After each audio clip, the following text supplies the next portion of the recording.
Ladies and gentlemen, 7 o'clock. I'll call to order the regularly scheduled meeting of the Beloit City Council. It's November 16th, and we're in a quorum. The first item is roll call. Roll call shows all 7 city councilors are present. And the next is the pledge. Please stand. I pledge allegiance to the flag of the United States of America and to the republic for which it stands, one nation, under God, indivisible, with liberty and justice for all. Next item is a special order of the day and announcements.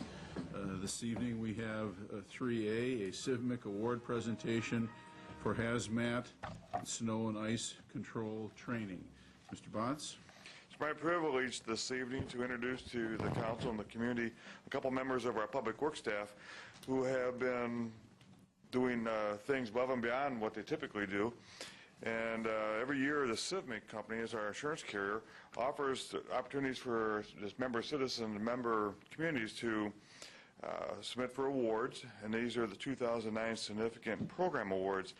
This year 7 programs were selected by CIVMIC, and 2 of ours were amongst those. First of all, let me introduce our staff members. Why don't you come on down, Cheryl Simplot and Jan Pino.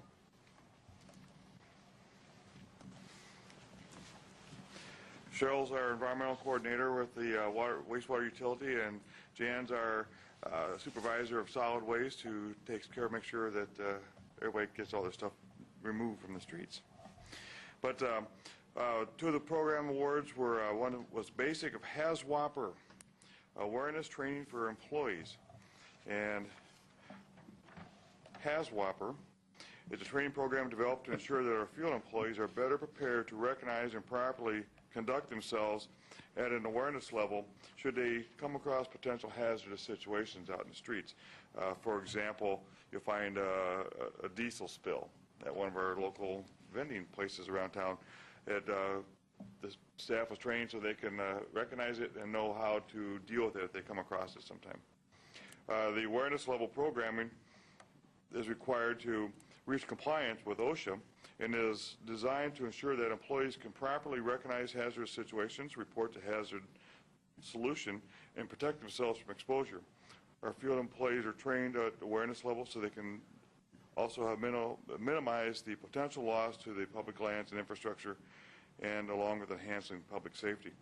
So for that project, there's a lot more to it, and in our CIVMIC newsletters, I'm not sure if you guys get copies of these or not, but it describes in more detail about all the awards, information on the awards. But Cheryl and her staff did a real nice job with this. They put this program together.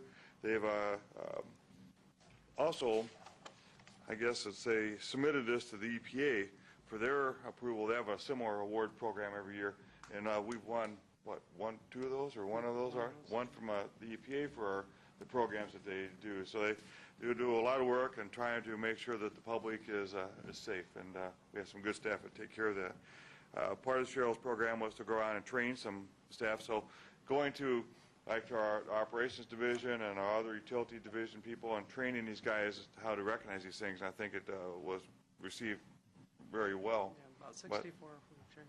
Yeah, so we've got a good number of our staff that have awareness on these things they've come across during their daily, not for operations. I mean, our solid waste guys are out in the streets all the time, so they probably somebody who sees things more often than others, and we want to make sure those guys have training and can recognize things as they come across it.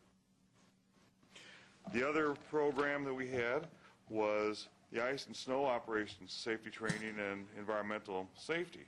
We've been getting a lot of press time with our ice and snow programs, and so as we take it on the road, we might as well submit it for different awards that are offered. And CIVMIC recognized the value of this this project and give us an award for it. And this annual programming, the project that goes on with training the staff, is designed to reduce liability claims, minimize equipment damage and downtime, reduce employee injuries, reduce vehicle accidents, and enhance our road safety for the general public. Typically, we have the training consists of 2 phases. There's in 4 hours in length. The first phase is a classroom portion that is taught. The contents focus on proper snowplow techniques, product usage, driver safety, proper diet, and equipment safety. And we do this each year and try to get as many of our operators into these programs as possible. And the second phase is when the drivers are paired up and they drive their routes so they can focus on the routes and see if there's any hazards that they might encounter and or obstacles such as low limbs or manholes. You don't want to hit anything that abruptly stops your plow when you're going down the street because it kind of jars you in there. And try to get those repaired and any hazards taken out prior to the snow season. Plus, it gets everybody back into the idea that snow's coming. You know, it's not that we want to encourage be hoping the snow's coming. We don't want the snow, you know, the south of Janesville until sometime in March. So we just, that way it'll be nice and soft and it'll melt away. Yeah, just long as it's north of Town Line Road. It can snow all at once. And then we also offer, you know, we do our snowplow rodeo in the fall so we can give people an opportunity to just get back in the trucks and play around with it. And we've invited a number of our neighboring communities to participate in that. And we've had some success. We've had folks come and be involved, and South Beloit guys come up and they think they're going to win it all the time, and we have to help them along a little bit. But these are really wonderful programs. Jan and Cheryl have done a nice job with working with the staffs and making sure that the staffs understand it, and you know, and trying to get this information out to the other member communities in the state so they have opportunities. And you guys have probably been sharing this information with other communities so that they can take our practices and use it for the betterment of themselves. And so I'll let you guys, if you want to say something about your programs. You're talking about having your speeches ready, right? Safety is very important. In addition to being the solid waste supervisor, I am the safety coordinator for DPW. Very important to us. We work very hard every year at the beginning of snow season on this training program. We change it up every year, try to make it more interesting for staff. This year we have an interactive CD that they're all doing on the computer. Very excited about that. It's been very well received. I would just like to dedicate the award to all the snow fighting team that clears your streets every winter. They deserve it. I just want to say I too really appreciate the staff. Hazmat training is not very easy, especially the concept of learning the properties of different chemicals and the best options to clean it up. And the response that we got from Transit, DPW, wastewater, and the water folks was just tremendous. They were very dedicated. The last 16-hour hazmat training we had, we did invite some industries to participate with us. So we had Kettle Foods and Fairbanks there, and it was very well received.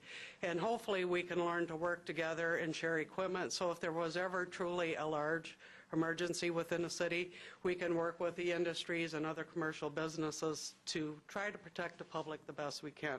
So I think the group did an outstanding job, and I'm very happy with the turnout we had and the dedication of the staff. And this is the plaque that were given to us, and they'll be proudly displayed at the various facilities. And this is Jan's. I'm sure that you have yours already mounted on the wall, right? Correct, yep. Well, we just want to let everybody know what's going on. We have some very dedicated people, and we just are glad to have these guys aboard with us. Thank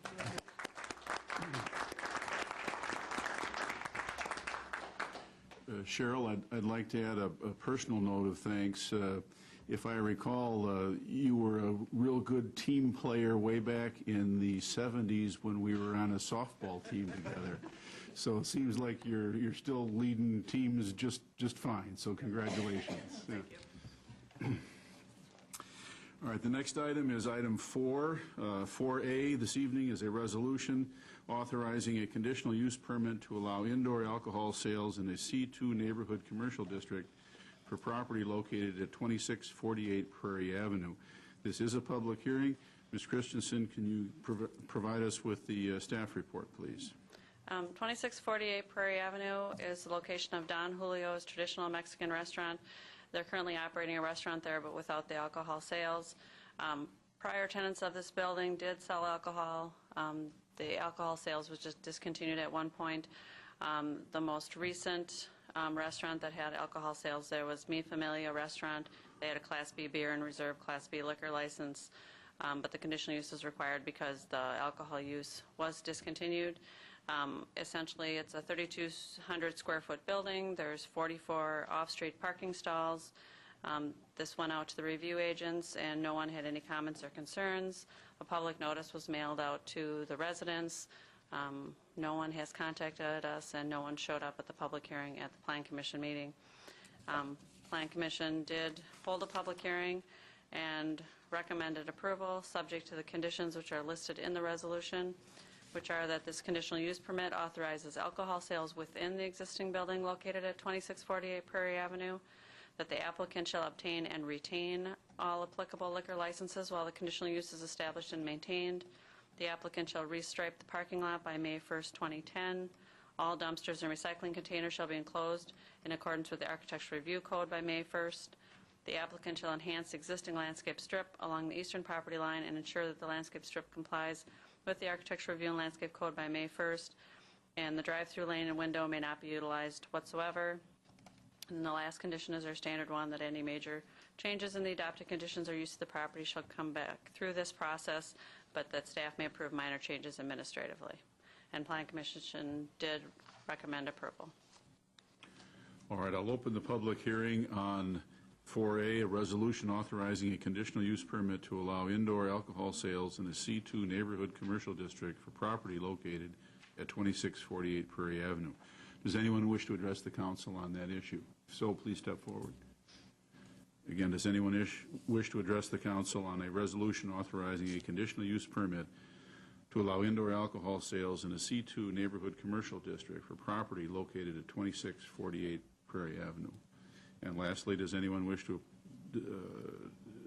talk on the issue of a resolution authorizing a conditional use permit to allow indoor alcohol sales in a C2 neighborhood commercial district for property located at 2648 Prairie Avenue? Seeing none, I'll close the public hearing and entertain a motion to approve 4A. Is there such a motion? I would move to approve 4A. Mr. Dench, Ms. Johns. Additional councilor questions or discussion? Ms. DeForest? I have a question for Ms. Christensen. Under number 5, the enhancing the existing landscape strip, will we actually be adding planting units, or? We want to make sure that that landscape strip actually complies with the landscape strip requirement of the code. So they'll be adding landscape in order to meet that requirement.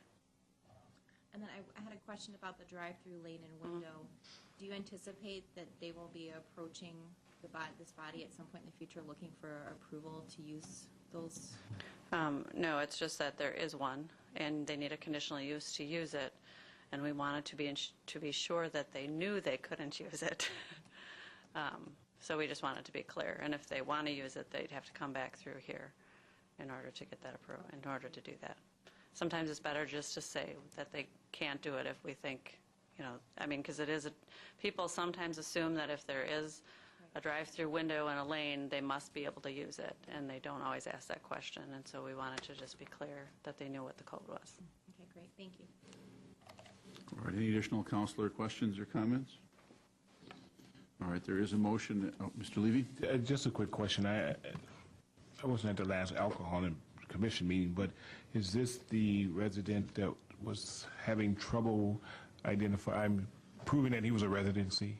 And I wasn't in the agenda review, so if I missed it. Yes, the application for the alcohol license has been withdrawn or put on hold for about 6 weeks, at which time it will come back to the alcohol committee in December, when the applicant should have his 90-day Wisconsin residency. Then the application will come forward to council for approval. All right, any other additional questions, Mr. Levy?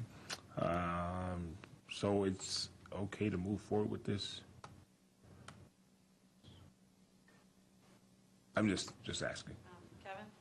Yes. There's a condition in the conditional use permit which says that they have to have their liquor license. Okay. And they can't establish the conditional use until they've met all conditions, and that is one of the conditions. All right, thanks. I'm fine. All right. All right, any other councilor questions or comments? All right, I'll go ahead and call the question. All in favor of 4A signify by aye. Aye. Those opposed? Very well, motion carries 7-0. 4B is a public hearing on a resolution authorizing the city manager to amend the city's Community Development Block Grant Emergency Assistance Program contract. Ms. Christensen, can you provide us the staff report, please? Due to the flooding that occurred in June and July of 2008, HUD had initially awarded the state of Wisconsin around $19 million in emergency assistance CDBG money. And at that time, the city applied for and received $530,000 for the repair and replacement of Sherland Avenue to raise it, and for the stabilization of a portion of the east bank of the Rock River shoreline. In October of this year, the state announced an additional $75 million in flood relief for those same Wisconsin counties. And so they essentially sent us notification of that, and because we have an existing contract with the state, we have the ability to essentially amend that contract to include additional projects. They may not award us all the projects we've requested funding for, but it's a more simplified application than the initial one. The additional projects that we're seeking funding for are as follows: to install a seawall along the easterly bank of the Rock River from the old railroad bridge to Broad Street.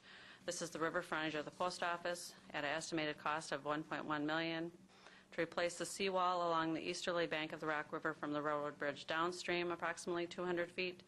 The cost of that, estimated cost for that project is $400,000.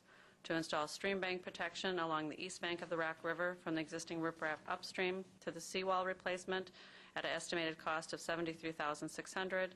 To install stream bank protection along the east bank of the Rock River from the Riverside Lagoon outfall north to the Henry Avenue Bridge with an estimated cost of $583,000. To install stream bank protection along the west bank of the Rock River from the dam north to Liberty Avenue at an estimated cost of $325,000. To raise the electric transformers for the Sherland Avenue lift station above flood elevation. The estimated cost is $45,000. And then staff conducted a survey of property owners who were affected by the flooding from last year. And based on the survey response, we're anticipating applying for $340,000 in business assistance to the affected businesses. So the total request would be $2,924,600. This amendment request has to be postmarked on or before December 4th, which is why it's on your agenda this evening. We also did get a response from a residential property owner, but we're going to try to handle that through our normal housing rehab loan program. There's no advantage to applying through this program because you still have to meet the same requirements you do for a normal block grant program. But other than that, we didn't get requests from residential property owners. HUD does require, or Commerce does require that we have a public hearing on this, mostly because it relates to business assistance, to get that information out to the public. And tonight is the night for the public hearing and to consider the resolution actually authorizing the city manager to request that those funds from the state. All right, I'll open the public hearing on 4B, a resolution authorizing the city manager to amend the city's Community Development Block Grant Emergency Assistance Program contract. Does anyone wish to address the council on that issue? Again, does anyone wish to address the council on the issue of a resolution authorizing the city manager to amend the city's Community Development Block Grant Emergency Assistance Program contract? And lastly, does anyone wish to address the council on a resolution authorizing the city manager to amend the city's Community Development Block Grant Emergency Assistance Program contract? I'll close the public hearing and entertain a motion to approve 4B. Is there such a motion? I'll move to approve 4B. Second. Ms. DeForest, Mr. Haynes, any further councilor questions or discussion? Ms. DeForest. I have a question. I just wanted to make sure, because of this most recent updated staff summary we just received before this meeting, so just to scrutinize, I want to make sure the only change is that we're adding stream bank protection along the east bank of the Rock River from the existing riprap upstream to the seawall replacement. That was Estimated cost of added, and originally the business assistance was $310,000, and it went up to $340,000. Okay. I know those were the only changes, because I didn't get a chance to look at Yeah. this very closely. All right. Those were the only two changes. Okay. Thank you. All right, any other additional questions or comments councilors may have? And I'll go ahead and call the question. All in favor of 4B, please signify by aye. Aye. Those opposed? Very well, motion carries 7-0. Item number 5 on the agenda is citizen participation. This evening, we have one individual who's indicated that they wish to address the council. Please step forward, Kristen, if it's pronounced Lair. Lore. This is your opportunity to address the council on issues that will either come before us this evening or may in the future. I'm not going to necessarily cut you off at 3 minutes, but please keep in mind there may be other people who wish to participate. But what's on your mind, Ms. Lore? 2 years ago, or last year, we started receiving a bill from the City of Beloit for the Departments of Weights and Measures inspection, something that the vast majority of cities do not charge businesses for. We have a letter here saying that this year the cost was $12,800, and the city cannot afford that. Well, the city can also afford to extend ABC Parkway, which is a private drive for a multi-billion-dollar company at $67,000. You spent $267,000 on a new park. You spent $800,000 on extending sewer lines for Cary. You spent $330,000 on a City Hall parking lot, $300,000 on parking enhancements. You have $115,000 on sidewalk improvements, but $12,000 split between almost every business in Beloit is too much. I mean, this seems like a drop in the bucket. Now, there are other gas stations in town who are paying $186 a year for these inspections that are required by the state. I'm paying $558. Last year, I was paying over $300. Other stations are paying still $180 every year. Why is my bill almost 3 times what other stations are? I called the city treasury department. I asked for whoever was on the letter, and they told me, well, we're not sure. You're listed as a prepackaged food company. And I said, but I'm a gas station. We do not manufacture prepackaged food. And they said, well, there must be a mistake in the billing, but we can't resolve it, and we don't know who you talk to resolve it. It's somebody in the Department of Weights and Measures. That is a huge department in the state of Wisconsin. I've been calling them for a week, and I still can't figure out who to talk to. One, I think it's completely unfair that the businesses are actually getting charged for this. With the amount of money that the city of Beloit spends on other things, I think $12,000 is a drop in the bucket compared to the other expenditures. And considering it's spent between almost all the businesses in Beloit, I don't think it's very much to subsidize. And I don't understand why the businesses have to be paid for it. Right now, within the next 18 months, gas stations, because of EPA requirements and credit card requirements, we're having to put another $25,000 into upgrades into stations. There's almost no station exempt from these upgrades. So if you haven't checked the economy around here, sales aren't very good. Most gas stations in this area have been in January sales since August. There's a lot of problem with the sales in the area because there's a lot of problems with jobs. And the more and more little bills like this that we get, the more and more the stations, you're going to see them shutting down and going bankrupt.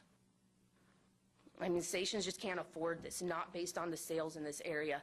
And I'm just wondering, why is my bill 3 times as much as everybody else's, but nobody can help me resolve why my bill is that high, why I'm mismarked, and no one knows what to do about it, and I'm just forced to pay it. All right. Thank you, Ms. Lair.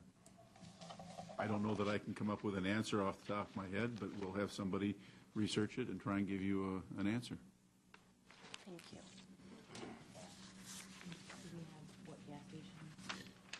It's the BP gas station at 2933 Milwaukee Road, correct? Yes. Okay.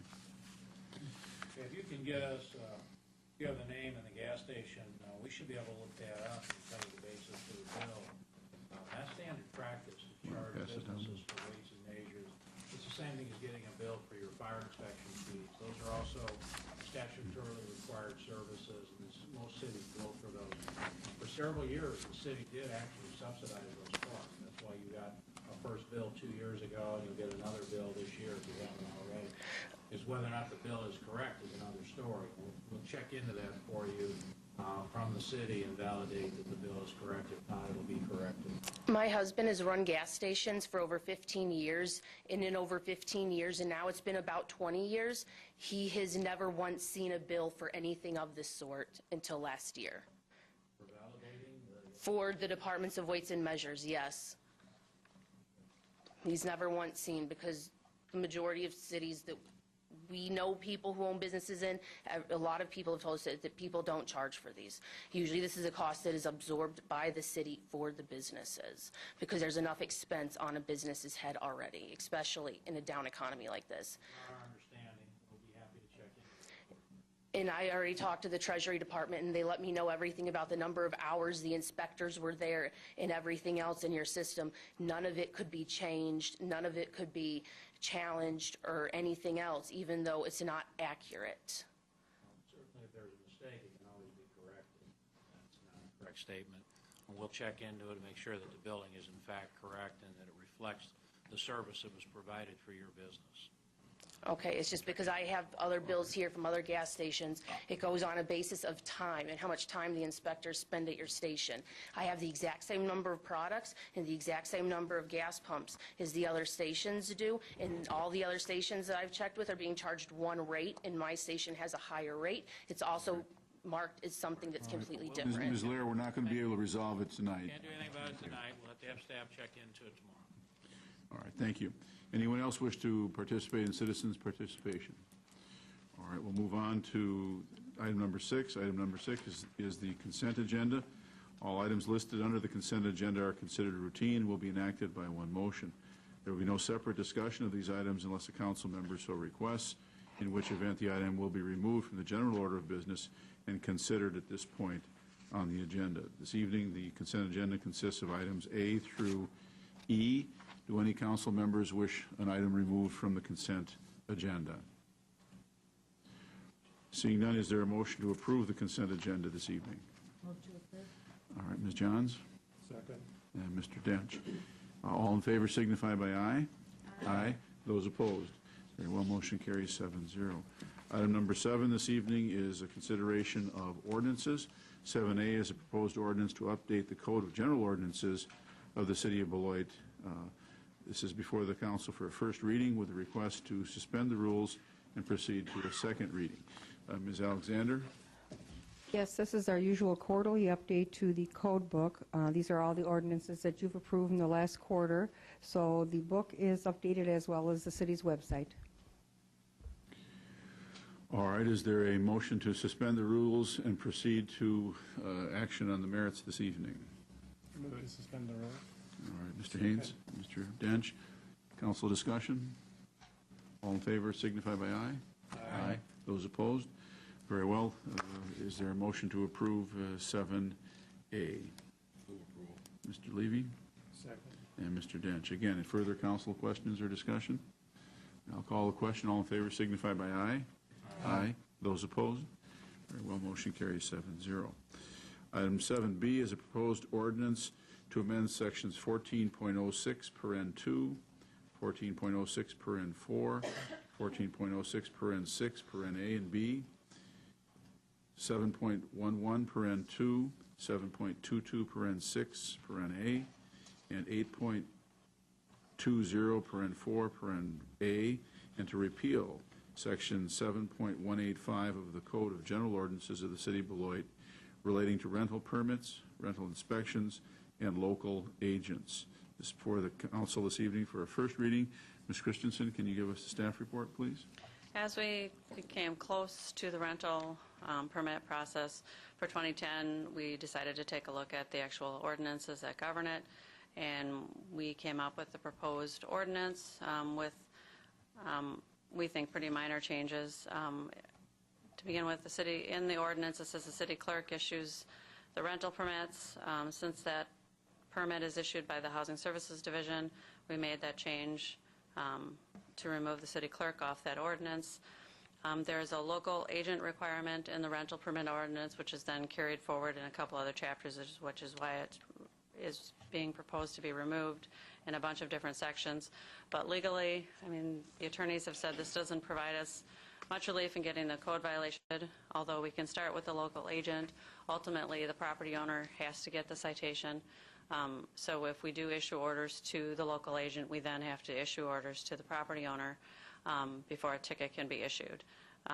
The local agent works fine if we have a good working relationship and they just fix it. But if we get into tickets, it really doesn't help us much. So we've removed the local agent requirement.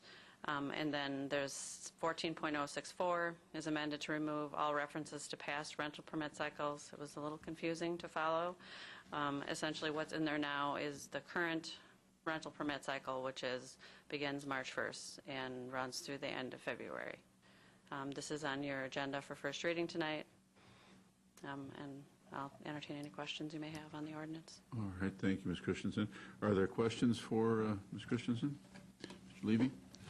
Just a couple. In Section 3, 6, suspension of permit, it says to correct the violation the time prescribed by any applicable ordinance or within a reasonable time. If there is no applicable ordinance, what are we considering reasonable time? This is in the current code. I don't know, Tom, do you have any guidance on that? I'm assuming it's the time that's established by the inspector when they issue the order. But I don't know. I mean, because reasonable time is... I guess my concern is if we're talking about people that's renting, I know reasonable, I would like to see a set time in there, because reasonable time to whom? If I'm renting from somebody and you tell the landlord reasonable time, then they take their time. It's offending, Well, they are getting an order which gives them an explicit time in which they have to comply. Putting one time for every kind of order is not going to work, because some things are going to take longer to repair than others.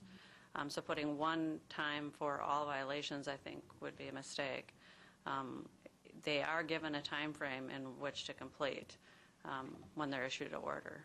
And are we certain that when they're issued a time frame that we're following up on the time frame? And I am certain that we do our best to follow up on all of them. Okay. All right, Mr. Casper, I think you were next. Yeah, I think Ms. Christensen really addressed it, but there's language elsewhere in the ordinance requiring specific time limits for orders and extensions of orders. Candidly, I am not exactly sure what that particular phrase you've pointed out refers to, Mr. Levy.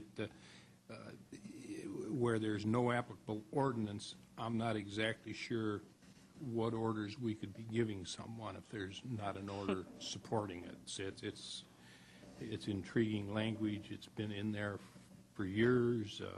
I don't know that we've ever attempted to divine its intended purpose from wherever it came from. But in terms of our regular orders, which are always based on a specific ordinance, cite a specific ordinance, they also, as Julie indicated, contain time periods, which is required elsewhere in the housing code. All right, Ms. DeForest, I think you were next, and then Mr. Arft. Mr. Casper already addressed my All right, Mr. Arft. Just to add, there's also a seasonal consideration. If it's exterior repairs in the middle of winter, we have to provide enough time to get through the proper season of the year for the work to get done. And every violation notice that goes out has a specific timeline in there when the work must be completed. There's provisions for extensions if a property owner is making good faith, if there are contracts in place, or if work is progressing, the inspectors will usually work with them. But if there's been no effort and the timeline goes by, then these things come up on a regular tickler file and they go out and issue the citation at that point. So they are controlled, and it's all handled through the city's comprehensive property maintenance code, which serves as the legal basis for all of these inspections. All right, additional counselor questions or comments? Is there a motion to lay this over to our first meeting in December? So moved. Mr. Levy? Second. Ms. Johns? All right, all in favor signify by aye. Aye. Those opposed? Very well, motion matters set over till the first meeting in December. Item number 8 is appointments. This evening there are no appointments. The Appointment Review Committee did not have a quorum. There were 2 individuals who were there for consideration who are already serving on some of our committees, and those that their term of service will continue until they're replaced. So we hopefully will be able to do that in December. Item number 9 is councilor activities and upcoming events. Ms. DeForest, can you start us this evening? Absolutely. I would just like to report that I was fortunate to attend the NAACP banquet celebrating 90 years of our Beloit branch of the NAACP. We actually have the oldest branch in the state of Wisconsin, which is quite a wonderful compliment to the city of Beloit. And I just would like to thank the officers of that organization for the wonderful work they do in our community to advance progress for African Americans. So I was happy to attend that event. All right, Mr. Dench? I don't have anything. Mr. Levy? Nothing. Mr. Haynes? Yes, actually, I do have something tonight. By the time we meet again, I've already had an opportunity, it looks like on November 27th, right after the Thanksgiving, there'll be the grand lighted parade and tree lighting downtown, and I would invite everyone to come and join us at 5 p.m. down at the First National Bank Park. All right, Ms. Johns? I'll pass tonight, thank you. And Mr. Noonan? Thank you, Mr. President. Last Thursday night, former City Council President and former voice of the Beloit Memorial High School Purple Knights, civic leader and my good friend, Mr. Hugo Henry, was recognized at the annual Diversity Award ceremony, which I'm glad to look over right now, for his distinguished service to the state of Wisconsin and the State Council for Affirmative Action, and received a special commendation from the governor, Jim Doyle, for his service. And though he's gone and sadly missed, kind of choked up, sorry, his legacy continues, and he continues to bring honor to our great city. Thank you, Hugo. And then, if you'll permit me, I have props tonight. Last night, I was so touched. This is a picture from Kilolo, Tanzania. Still choked up from Hugo's thing, sorry. This wonderful young woman, her name's Mary Batter. She's a Beloit Memorial High School graduate, and she has taken on this mission to help this small little remote village in Africa.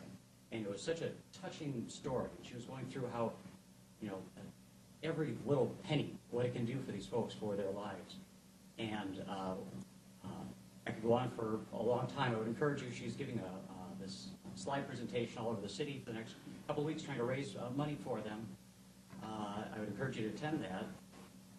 What was so interesting to me, though, was what happened the night before and how in our humble city we can touch people all over the planet. There was a gentleman that was at my restaurant where the event was held the night before, and he was traveling to Beloit from Europe doing business here. And he heard about the story, didn't want any recognition.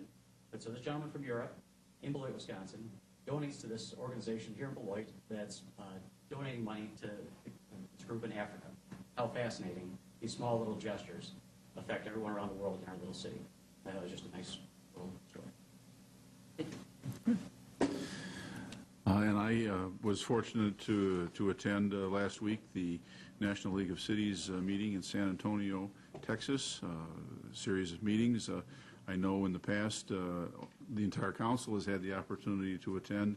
In more recent years, 2 or 3 perhaps of us have attended, and I was able to attend this year and brought some information back which hopefully will be useful to us as we go forward. So that's my report.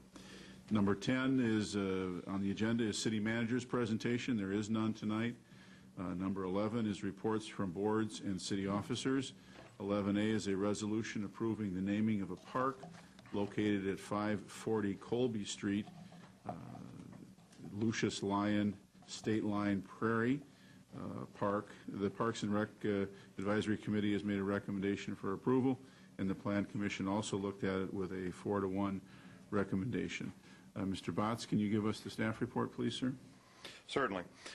Like was mentioned, this park, or this area of Colby Street was redeveloped as a result of the city purchasing the property from the Bear Company.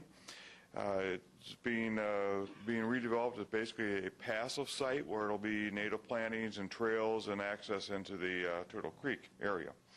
There'll be a parking lot at the site so that people can come and park there and actually use the facility to walk around and view the nature. Part of the whole redevelopment was to try to come up with a name for this site. The Parks Commission kind of took on this effort with some help from city staff offering a number of different types of names for the facility.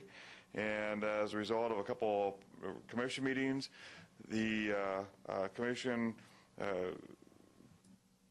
I guess, came to consensus on a name of the park of being Lucius Lyon State Line Park. And it's based on some historical relevance to the Lucius Lyons was a surveyor that played an important role on establishing the southern border of Wisconsin, northern border of Illinois, line through the area. And as we come to find after a bit of investigation into the history of this, it's pretty colorful in how this came to be. So with that, we wanted to recognize the reconstruction of a prairie in the area. It's on a state line, and this is an individual that had played a part in actually developing the line between the two states.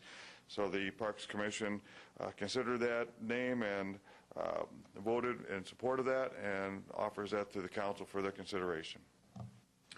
All right, thank you, Mr. Botts. Mr. Dench, you indicated you wanted to make some comments. Yeah, I just have some comments to add to the staff report as far as the name. Lucius Lyon was a prominent figure in Michigan's history.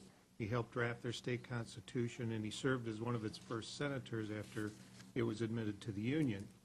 But he was also a surveyor of some repute, and in 1831 he was commissioned by the United States government and the state of Illinois to survey the line that would determine the northern border of Illinois. That border had been established by Congress, by the Illinois State Constitution, and later by the Wisconsin State Constitution to be at 42 degrees 30 minutes north latitude. But it also had to be surveyed and marked so that an official baseline for property records could be established. As it turns out, Mr. Lyon made some mistakes along the way, and in this area the officially recognized state line is not where it was supposed to be. The line that he marked actually lies to the south of where it was intended. It is not known just how the errors occurred, but we do know that Lyon used a mariner's compass in making his calculations, even though the state of Illinois had directed him to use celestial observations that were considered more accurate. The state line in this area has, by agreement, been recognized to be where Lyon said it was, even though it deviates from the prescribed 42 degrees 30 minutes north latitude, and even though the official state line would actually cut across the Grand Avenue Bridge through the lobby of the First National Bank and would cut Domenico's in half. Now, since no Beloiter of any prominence has any ties to this piece of land, and since the surveying of our state's southern border and the mistakes that were made in doing so are of considerable historic importance, the Parks Commission is recommending naming the park in honor of and in recognition of Mr. Lucius Lyon, the surveyor who determined just exactly where the state line lies, we think. All right, Ms. DeForest? Yes, I have two questions. I'd like to know, and maybe Councilor Dench could answer this, the one commissioner who voted against it, what was their major objection? And also, I'd like to know if South Beloit was consulted in the decision of what we would name this parcel of land, since we'll be sharing it with them abutting. So it seems concerning if we have two completely different names for land that's right next door to each other. Did we consult with South Beloit about their preferences for naming the site? We did talk to South Beloit, and they really didn't have a preference. They said, you know, basically, it's your guys taking care of the property. You'll go ahead and come up with a name. We're sure you'll do a good job. Thank you. All right, Mr. Noonan? Thank you, Mr. President. It is a great story, and I've enjoyed learning about it, and I hope to have a chance to read more about it. I'm curious if Mr. Lyons ever lived in Beloit. No, he did not. There was nowhere to live in Beloit at the time. This was 1831. There may have been a few shacks and so on, or cabins. But no, he basically was just, he conducted the survey over the course of about a year and a half. He started near the end of 1831. Due to inclement weather, he had to suspend the operation. He was going to come back in 1832, but the Black Hawk Wars were going on, so he waited till those skirmishes were over. Started the work again in late in 1832, finished it in January of 1833. And that was the entire state line from the Mississippi to Lake Michigan. So he was keeping himself rather busy. He didn't stay in one place very long. Right. And, you know, it's not very often that we have an opportunity to honor individuals from our community. I can't remember the last time something like this has come before this council. So I don't really understand why we're throwing away this opportunity to honor one of the many great people that have done so many things for our community. And we're going to give it to a failed surveyor that might be honored in the great state of Michigan, but I don't understand why we're honoring him in Beloit, Wisconsin. All right, well, are there any other, well, Mr. Botts is standing there. Are there any other questions for him? And we can move to a motion and a resolution and further discussion in a moment. Ms. DeForest? I'm sorry, could I ask for the, my question to be answered about the commissioner that was opposed? Well, that was at the Plan Commission, where one of the individuals who was there were two people absent that night, but one of the Plan Commissioners felt that it did not meet the requisite naming requirements. At least that was his statement. And if you recall, I've got them up here on the screen, per the statement of policy regarding the naming of parks and recreational facilities adopted by the City Council in 1996, parks and recreational facilities may be named for location, such as the name of an adjacent street or the related plat or subdivision, for a geologic, geographic, historical, botanical, horticultural, or scientific feature inherent to the area, to honor a person or persons who make or makes a substantial contribution to the advancement, the improvement, or the enlargement of the Beloit Park system in the form of donated property or donated money for public park purposes only, or to show gratitude to a person who, over a long period of time, has devoted outstanding amounts of time, talent, and effort to the advancement of the Beloit Park program or the Beloit community. I can't speak for the individual, but that was the language he was referring to as he made his vote. I'm not a voting member of that committee. I've lost track here. Mr. Dench, did you want to speak again? Or? All right, Mr. Levy, okay. Just a question. That was going to be my question that Councilor DeForest asked, so I'm glad it was answered. But in the past, we've had individuals present names of naming parks, and I want to make sure that we're being consistent and following the policy if we're going to follow it for everybody, because I think my understanding, and correct me if I'm wrong, Marty, that they didn't fit the requirements of the policy. Now, I want to be careful that if this doesn't fit the requirements of the policy, that we don't make changes just periodically on a case-by-case basis, because I think somewhere down the road that could come back to haunt us. And maybe I'll throw it out to Dave or the city manager and see if this fits in within the policy. And I want to make sure that we're being consistent. That's my biggest thing. We believe that it does, and that's why the commission voted in favor of this name. Mr. Dench? Yeah, I would point to paragraph 3, section B, which includes historical. This certainly is of considerable historic importance.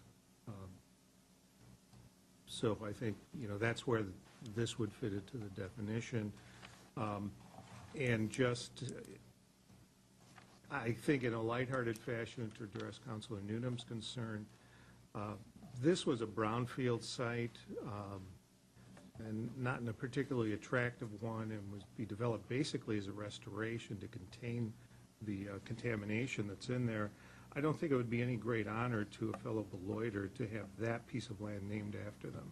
I think we should reserve that for something a little more significant and frankly a little nicer than that piece of land in the way we ended up acquiring it. Personal opinion only, but I certainly understand where you're coming from with it. But that would be my view of it.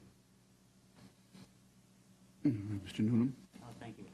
I've got a couple of them. I'm wondering, did we look at any names for anyone from Beloit for this?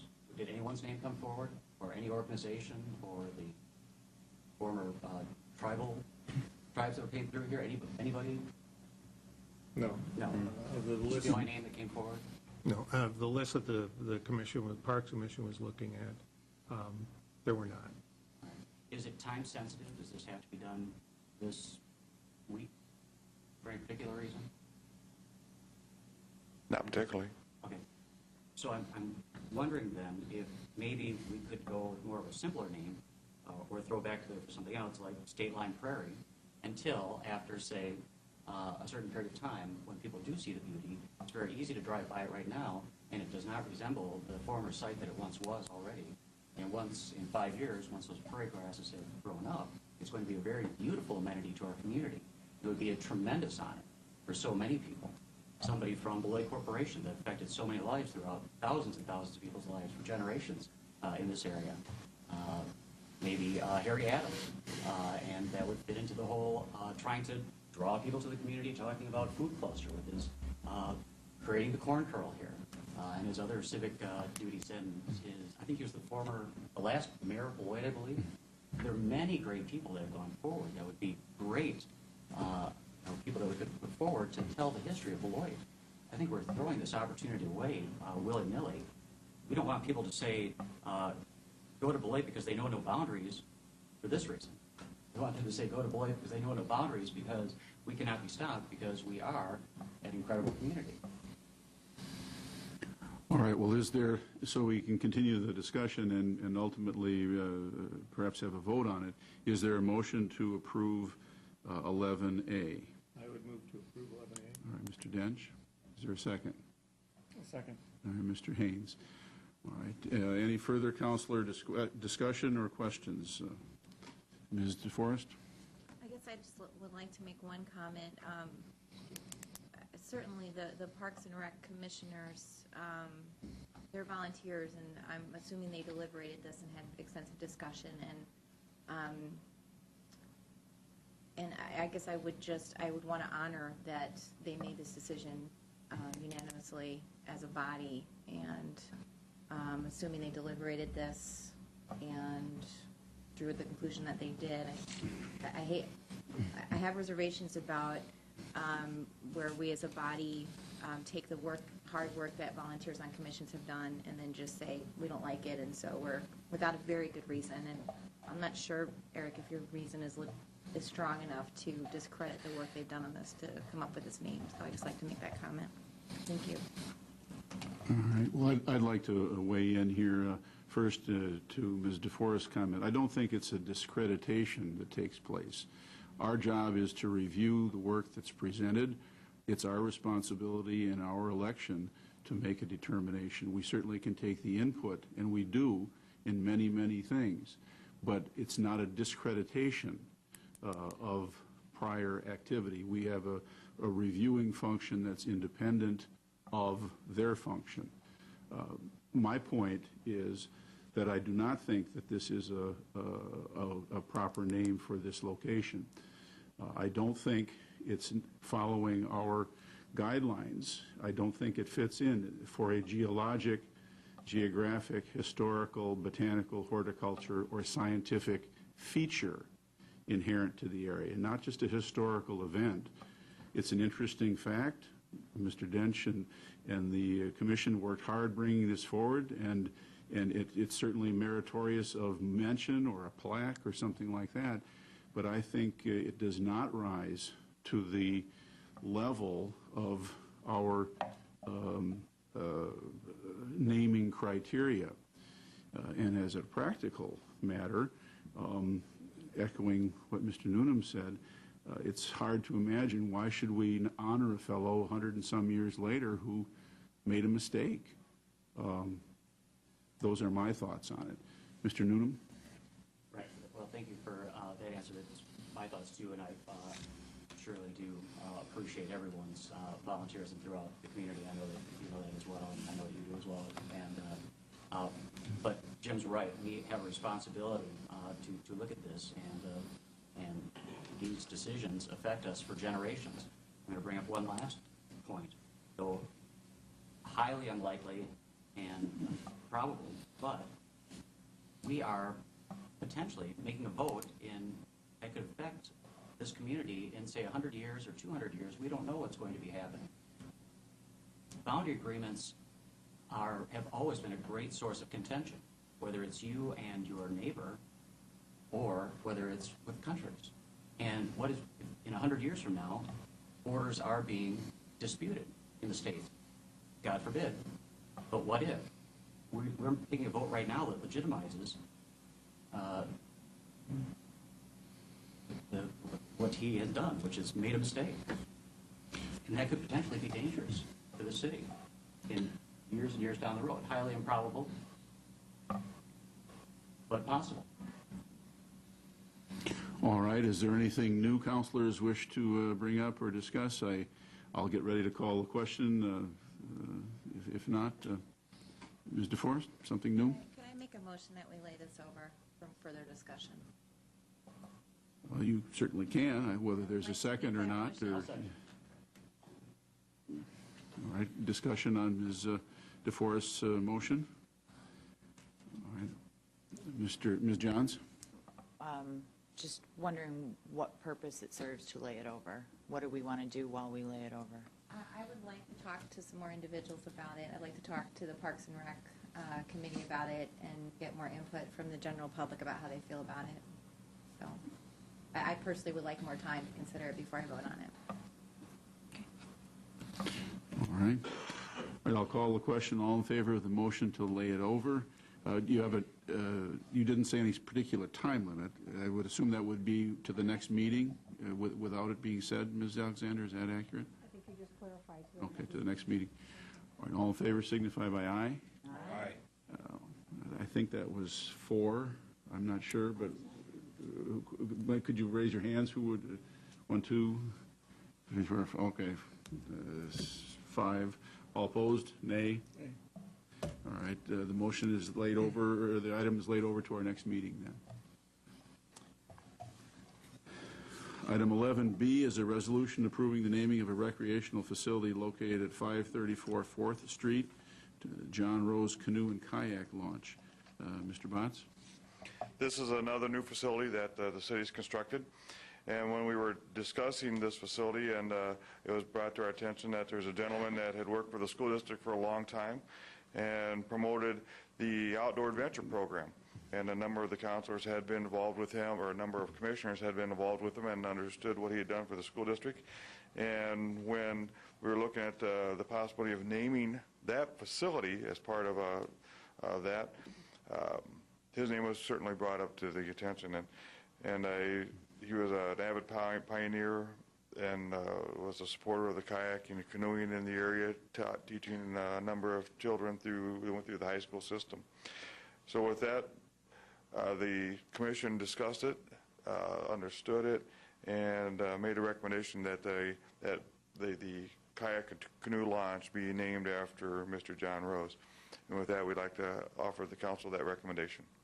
All right, thank you, Mr. Botts. Is there a motion to approve 11B? Motion to approve. All right, Mr. Noonan and Ms. DeForest.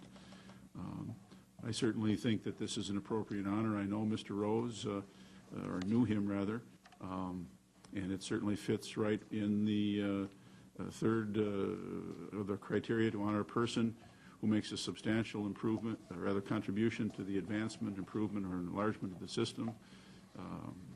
And he certainly did, and it shows gratitude to a person who over a long period of time has devoted outstanding amounts of time and talent to the park program. And both those criteria are met as far as I'm concerned. Any further councilor discussion or questions or comments? All right, all in favor signify by aye. Aye. Aye. Those opposed? Nay. All right, motion carries 6-1. The next item is a motion to adjourn. So moved. Ms. Johns? I'll second. And Ms. DeForest. We're adjourned. Thank you. You want to end this?